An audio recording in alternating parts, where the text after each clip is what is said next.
ಜಾಸ್ತಿ ಅಟ್ಲೀಸ್ಟ್ ಆ ಮುಖೇನಾದ್ರೂ ಜಾಗೃತಿ ಮೂಡಿಸೋಣ ಅಂತ ಹೇಳ್ತಾ ಈಗ ಬರ್ಮಾಡ್ಕೊಳ್ತಾ ಇದ್ದೇನೆ ನಮ್ಮೆಲ್ಲರನ್ನು ಉದ್ದೇಶಿಸಿ ಮಾತನಾಡ್ಲಿಕ್ಕಾಗಿ.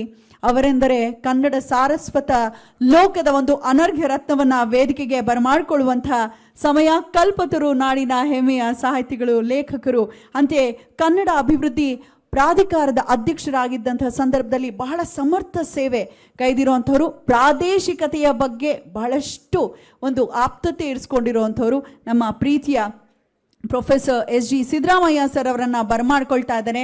ನಮ್ಮ ಮಾನ್ಯ ಮುಖ್ಯಮಂತ್ರಿಗಳು ಸಿದ್ದರಾಮಯ್ಯ ಸರ್ ಅವ್ರಿಗೂ ಸ್ವಲ್ಪ ಹತ್ತಿರದ ಒಡನಾಡಿಗಳು ಆಗಿರೋದ್ರಿಂದ ನಮ್ಮೆಲ್ಲ ಚಿಂತನೆಯ ಹೂರಣವನ್ನು ಮಾನ್ಯ ಮುಖ್ಯಮಂತ್ರಿಗಳಿಗೆ ತಲುಪಿಸ್ಲಿ ಅಂತ ಕೋರ್ಕೊಳ್ತಾ ಪ್ರೊಫೆಸರ್ ಎಸ್.ಜಿ. ಸಿದ್ದರಾಮಯ್ಯ ಸರ್ ಅವ್ರಿಗೆ ಒಂದು ಜೋರಾದ ಚಪ್ಪಾಳೆ.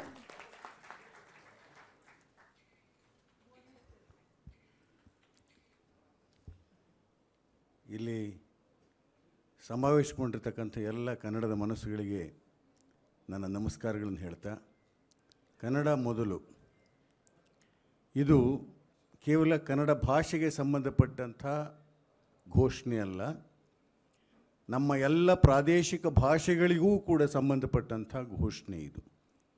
ಯಾಕೆ ಅಂತಂದರೆ ನಮ್ಮದು ಒಕ್ಕೂಟ ವ್ಯವಸ್ಥೆ. ಈಗಾಗಲೇ ಮುಖ್ಯಮಂತ್ರಿ ಚಂದ್ರು ಅವರು ಇದರ ಬಗ್ಗೆ ಸಾಕಷ್ಟು ಮಾತನಾಡಿ ಹೋಗಿದ್ದಾರೆ.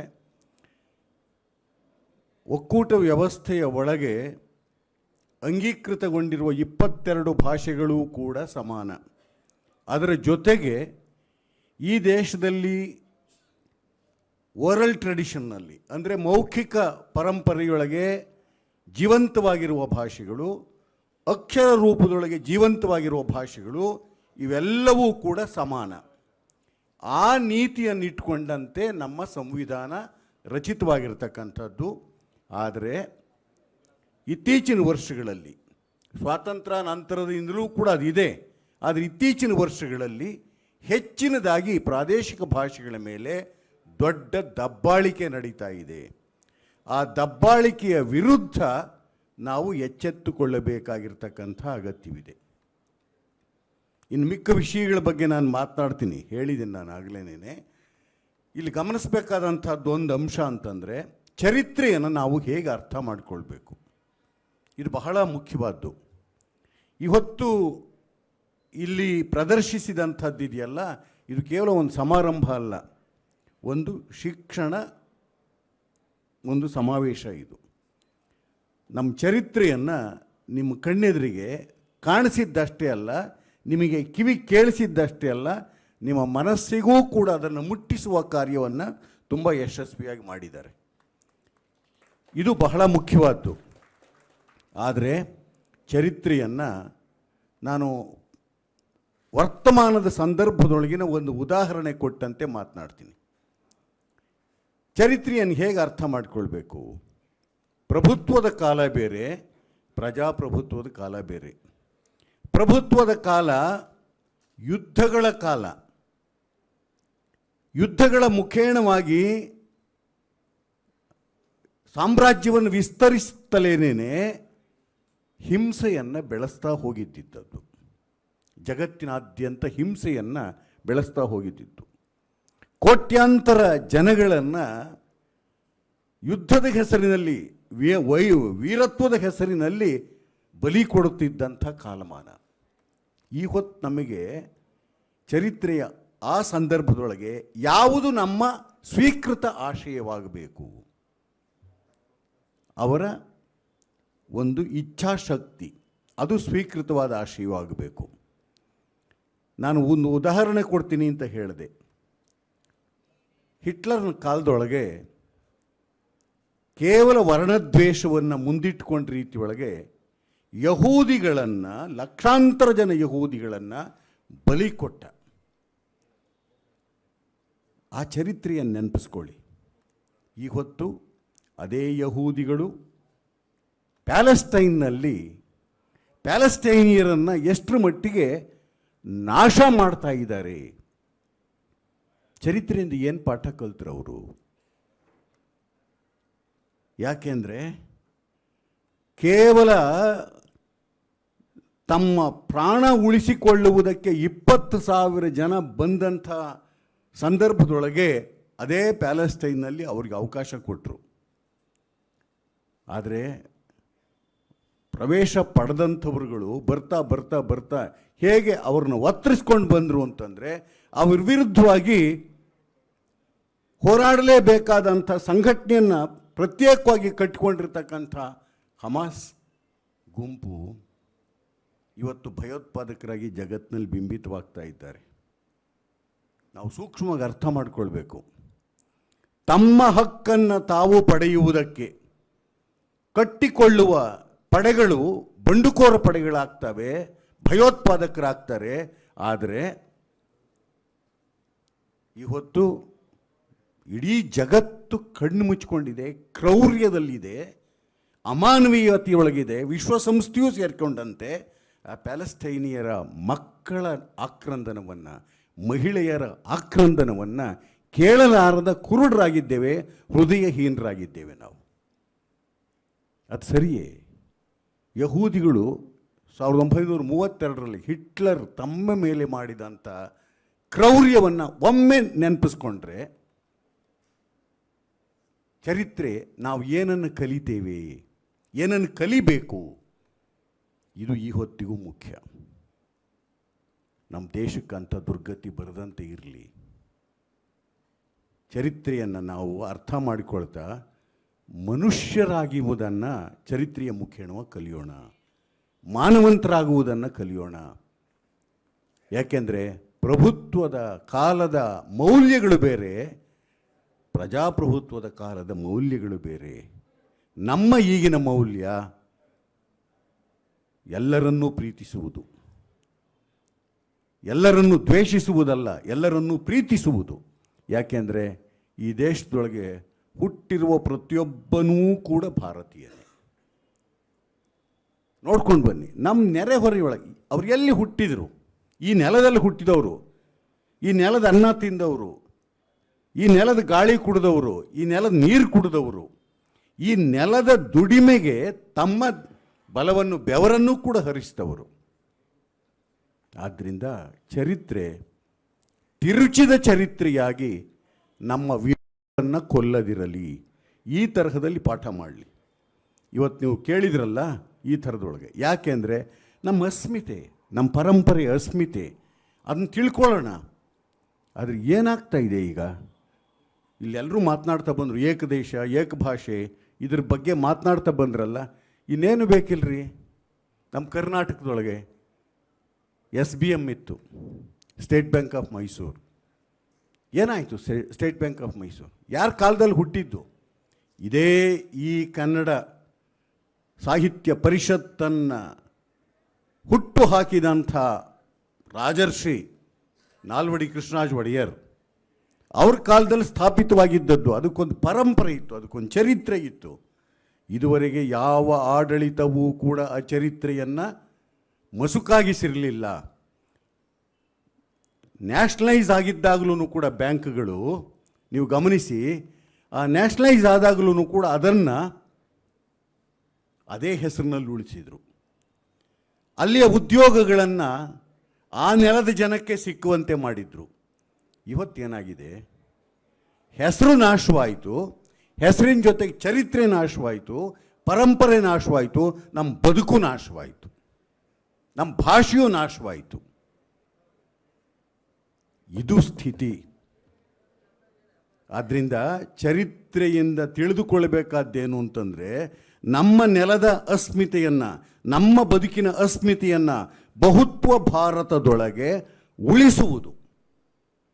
ಯಾರದ್ದನ್ನು ಆಡಳಿತದ ಹೆಸರಿನೊಳಗೆ ಆಕ್ರಮಣವಾಗಿಸಿಕೊಳ್ತಾ ನಾವು ನಿಷ್ಕ್ರಿಯರಾಗೋದಲ್ಲ. ಯಾಕೆಂದರೆ ಈ ದೇಶವನ್ನು ಕಟ್ಟೋದಕ್ಕೆ ಸಂವಿಧಾನಾತ್ಮಕವಾಗಿ ಕೊಡಬೇಕಾಗಿರ್ತಕ್ಕಂಥ ನಮ್ಮ ಪಾಲನ್ನು ಕೊಡ್ತಾ ಇದ್ದೇವೆ. ಅದರ ಪಾಲನ್ನು ಹಿಂದಕ್ಕೆ ಪಡ್ಕೊಳ್ಳೋದ್ರೊಳಗೆ ಏನಾಗಿದ್ದೇವೆ ನಾವು? ಆ ಹಿಂದಕ್ಕೆ ಪಡ್ಕೊಳ್ಳೋದಕ್ಕೆ ದನಿ ಎತ್ತಿದರೆ ದೇಶ ವಿಭಾಗ ಅಂತಂತಂದು ನಿಮಗೆ ಕೆಟ್ಟ ರಾಜಕಾರಣಕ್ಕೆ ಇಂಥದ್ದನ್ನು ಬಳಸ್ಕೊಳ್ಳೋದಾದರೆ ನಾವು ಸುಮ್ಮನೆ ಇರಬೇಕಾ? ಪ್ರಾದೇಶಿಕ ಅಸ್ಮಿತೆ ಅಂತನ್ನೋದು ಈ ತರಹದ ದನಿಯಾಗಬೇಕು, ಒಡಕು ದನಿಯಲ್ಲ ಅದು. ನಮ್ಮ ಬದುಕನ್ನು, ನಮ್ಮ ಹಕ್ಕನ್ನು ನಾವು ಪಡೆಯುವ ದನಿ, ಒಕ್ಕೂಟ ವ್ಯವಸ್ಥೆಯನ್ನು ಉಳಿಸುವ ದನಿ, ರಿಪಬ್ಲಿಕ್ ಇಂಡಿಯಾ ಅಂತ ಏನು ಹೇಳ್ತೀವಲ್ಲ ಅದನ್ನು ಉಳಿಸುವ ದನಿ ನೀವು ಮಾಡ್ತಾ ಇರೋದು ರಿಪಬ್ಲಿಕ್ಕನ್ನು ಒಡೆಯುವ ಕೆಲಸ ಮಾಡ್ತಾ ಇದ್ದೀರ. ನೀವು ಉಳಿಸುವ ಹಕ್ಕನ್ನು ನಾವು ಪ್ರತಿಪಾದಿಸ್ತಾ ಇದ್ದೇವೆ. ತಪ್ಪು ವ್ಯಾಖ್ಯಾನ ಮಾಡೋದಕ್ಕೆ ಹೋಗಬೇಡಿ. ನಮ್ಮ ಜನಗಳಿಂದ, ನಮ್ಮ ನೆಲದಿಂದ ಆಯ್ಕೆಯಾಗಿರ್ತಕ್ಕಂಥ ನಿಮಗೆ ನಮ್ಮ ಬಗ್ಗೆ ಹಕ್ಕಿರಬೇಕೇ ಹೊರತು, ನೆಲದ ಬಗ್ಗೆ ಪ್ರತಿಪಾದಿಸುವ ಹಕ್ಕಿರಬೇಕೇ ಹೊರತು ನಿಮ್ಮ ಕೆಟ್ಟ ರಾಜಕಾರಣಕ್ಕೆ ವಿಚಾರಗಳನ್ನು ತಿರುಚಬೇಡಿ. ಇದು ನಾವು ಮಾಡಬೇಕಾಗಿರೋದು. ಈ ಎಚ್ಚರವನ್ನು ನಾವು ಇಟ್ಕೊಳ್ಬೇಕು. ಇತಿಹಾಸ ನಮಗಿದನ್ನು ಕಲಿಸಬೇಕು. ಆ ದೃಷ್ಟಿಯಿಂದಲೇ ನಾನು ಕೇವಲ ಒಂದು ಹೇಳಿದೆ. ನಾನು SBMದು ಶಿಕ್ಷಣ ಕ್ಷೇತ್ರಕ್ಕೆ ಬನ್ನಿ. ನೀವು ನಮ್ಮ ಮಕ್ಕಳು ಏನು ಕಲಿತಾ ಇದ್ದಾವೆ? ಮೊದಲಿದ್ದದ್ದು ಚರಿತ್ರೆಯೊಳಗೆ ಪ್ರಾದೇಶಿಕ ಭಾಷೆಗೆ ಅದು ಪ್ರಾದೇಶಿಕ ಚರಿತ್ರೆ ಇದೆಯಲ್ಲ, 60% ಪ್ರಾದೇಶಿಕ ಚರಿತ್ರೆಯನ್ನು ನಾವು ಪ್ರೈಮರಿ ಶಾಲೆಯಿಂದ SSLCವರೆಗೆ ತಿಳ್ಕೊಂಬಿಡ್ತಿದ್ದು, ನಾವು ಕಲಿಸ್ತಿದ್ರು ನಮಗೆ. ಇನ್ನು ಮಿಕ್ಕಂತೆ ದೇಶದ ಇತಿಹಾಸ, ಆನಂತರ ಜಗತ್ತಿನ ಇತಿಹಾಸ, ಈ ಎರಡನ್ನೂ ಕೂಡ 40% ಇದರೊಳಗೆ ಹೇಳ್ಕೊಡ್ತಿದ್ರು. ಅದನ್ನೇ ಇತಿಹಾಸವನ್ನೇ ವಿಶೇಷವಾಗಿ ತೆಗೆದುಕೊಂಡಾಗ ಸಿವಿಲೈಸೇಷನ್ಸ್ ಬೇರೆ, ಕಲ್ಚರ್ ಬೇರೆ, ಅದಕ್ಕೆ ಸಂಬಂಧಪಟ್ಟಂತೆ ಸ್ಪೆಷಲ್ ಸಬ್ಜೆಕ್ಟ್ಸ್ಗಳು ಇರ್ತಿದ್ದು, ಅವೆಲ್ಲ ಇದಾಗ್ತಿದ್ದು. ಈ ಹೊತ್ತು ಏನಾಗಿದೆ?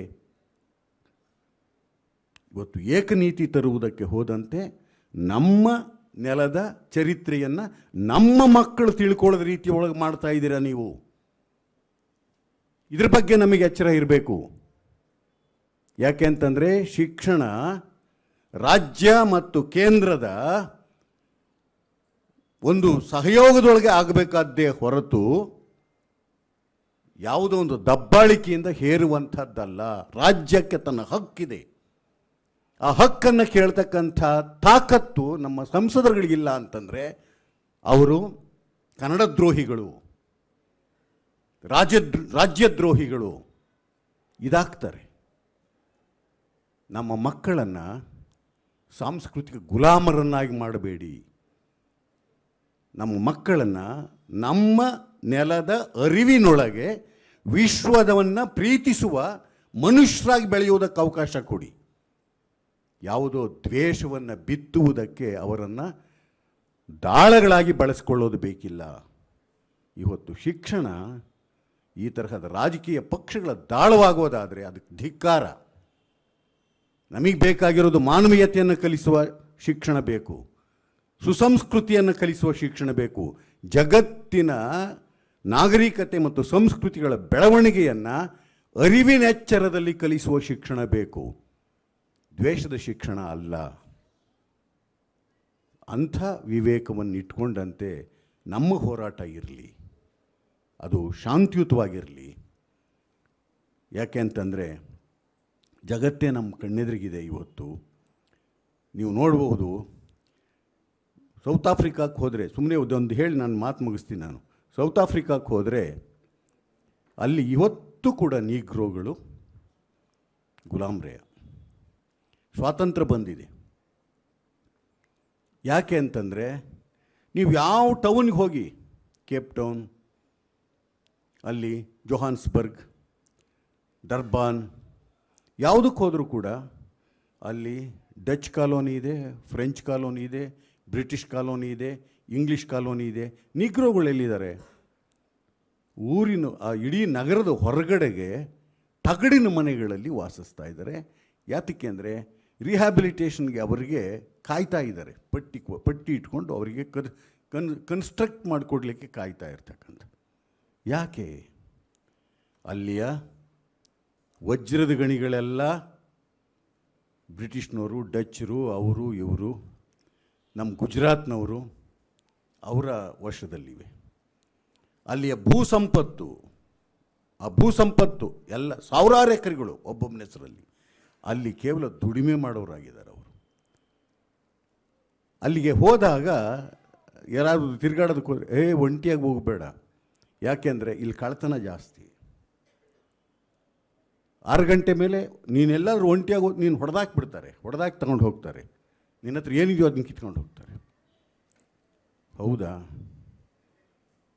ನನಗನ್ನಿಸುತ್ತೆ ಅಂಥ ಸಂದರ್ಭದಲ್ಲಿ ನೀವು ಯಾವ ತರಹದಲ್ಲಿ ವ್ಯಾಖ್ಯಾನಿಸ್ತೀರಾ? ನನಗನ್ಕ ದೇ ಆರ್ ರೈಟ್. ಹೊಡೆದಾಕಿ ಕಿತ್ಕೊಂಡು ಹೋಗ್ತಾರೆ ಅಂತಂದರೆ, ಯಾಕೆಂದರೆ ಅವ್ರ ವಜ್ರದ ಗಣಿಯನ್ನು, ಅವ್ರ ನೆಲದ ಸಂಪತ್ತನ್ನು ಬೇರೆಯವ್ರು ಬಂದು ಹಗಲಿಗೆ ದರೋಡೆ ಮಾಡಿ ಕೂತಿರ್ಬೇಕಾದಾಗ ಅವ್ರೇನು ಮಾಡಬೇಕು? ಅವ್ರ ಹಕ್ಕನ್ನು ನೀವು ಕಸ್ಕೊಂಡಿರ್ಬೇಕಾದಾಗ ಅವ್ರ ಹಕ್ಕಿಗಾಗಿ ಅವ್ರು ಏನು ಮಾಡಬೇಕು? ಇವತ್ತು ಜಗತ್ತಿನ ಎಷ್ಟೋ ಭಯೋತ್ಪಾದಕರು ಅಂತ ಕರೆದದ್ದರ ಹಿಂದೆ ಇರ್ತಕ್ಕಂಥ ನೀತಿಯನ್ನು ನಾವು ಯೋಚನೆ ಮಾಡಿದರೆ ನಮ್ಮ ವಿವೇಚನೆಯನ್ನೇ ಬದಲಾಯಿಸಿಕೊಳ್ಬೇಕಾಗುತ್ತೆ. ನಮ್ಮ ತೀರ್ಮಾನಗಳನ್ನೇ ನಾವು ಬದಲಾಯಿಸ್ಕೊಳ್ಬೇಕಾಗತ್ತೆ. ಕೆಲವ್ರಿಗೆ ನೀತಿ ಹಾಕ್ಕೊಂಡ್ರೆ ಕೆಲವ್ರಿಗೆ ಅನೀತಿಯಾಗಿ ಕಾಣುತ್ತೆ. ಯಾಕೆ ನೀತಿ ಅನೀತಿ? ಇದು ರಿಲೇಟಿವ್ ಟರ್ಮ್. ಕಳ್ಕೊಂಡವನು ಹೋರಾಟ ಮಾಡುವಾಗ ಅವನಿಗೆ ಅದು ಹಕ್ಕಿರುತ್ತೆ. ಕಳ್ಕೊಂಡವನು ಹೋರಾಟ ಮಾಡೋದನ್ನು ನೋಡಿ ಹಿಂಸೆ ಅಂತಂದರೆ ಅವನು ಭಯೋತ್ಪಾದಕನಾಗ್ತಾನೆ. ಇಂಥ ಸ್ಥಿತಿ ನಮ್ಮ ಜಗತ್ತಿನಲ್ಲಿದೆ. ಆದ್ದರಿಂದ ಪ್ರಜಾಪ್ರಭುತ್ವವನ್ನು ನಾವು ಎಲ್ಲ ಕಡೆಯಲ್ಲಿಯೂ ಕೂಡ ಸರಿಯಾದ ರೀತಿಯೊಳಗೆ ಅರ್ಥ ಮಾಡ್ಕೊಳ್ಬೇಕು ಅಂದಾಗ ಪ್ರಭುತ್ವದ ಮೌಲ್ಯಗಳನ್ನು ನಾವು ನೇರವಾಗಿ ತೆಗೆದುಕೊಂಡಾಗ ದಾರಿ ತಪ್ಪುತ್ತೇವೆ. ಪ್ರಭುತ್ವದ ಮೌಲ್ಯಗಳಲ್ಲಿ ಇದ್ದ ಮಾನವೀಯ ಅಂಶಗಳನ್ನು, ಸೃಜನಶೀಲ ಅಂಶಗಳನ್ನು, ಕಲಾತ್ಮಕ ಅಂಶಗಳನ್ನು, ಅವರ ಹೋರಾಟದ ಹಿಂದಿದ್ದಂಥ ಧ್ಯೇಯಗಳನ್ನು ತೆಗೆದುಕೊಂಡಾಗ ನಾವು ಮನುಷ್ಯರಾಗ್ತೇವೆ. ಯಾಕೆಂದರೆ ಇಲ್ಲಿ ಚೆನ್ನಮ್ಮನ ಪ್ರಶ್ನೆ ಬಂತು, ಕೆಳದಿಯ ಚೆನ್ನಮ್ಮನ ಪ್ರಶ್ನೆ. ಓಡಿ ಬಂದವನಿಗೆ ಎಲ್ಲ ಪುರೋಹಿತರು ಕೂಡ ಬೇಡ ಅವನಿಗೆ ಆಶ್ರಯ ಕೊಡೋದು ಅಂತ ಹೇಳಿದರೂ ಕೂಡ ಅವಳು ಒಬ್ಬಳು ತಾಯಿ ಅವಳು ಆಶ್ರಯ ಕೊಟ್ಟಳು. ಅದ್ರ ಆ ಮೌಲ್ಯ ಇದೆಯಲ್ಲ, ಅದು ಕನ್ನಡದ ಮೌಲ್ಯ. ನಮಗೆ ಬೇಕಾಗಿರೋದು ಅಂಥದ್ದು.